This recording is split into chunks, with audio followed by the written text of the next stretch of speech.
మీరు చూడండి, లోకంలో కొడుక్కి ఇష్టమైంది వండుతుంది అమ్మ, పెడుతుంది. వాడు మళ్ళీ మారు అడగలేదనుకోండి, ఏం తెగులు, ఇంత కష్టపడి ఉండేది ఎందుకు వేసుకోవు అందో.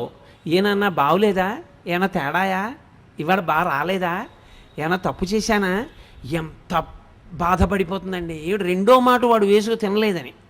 నువ్వు తినలేదే, ఏం తినొచ్చావా ఏమన్నా అని ముందు అందో.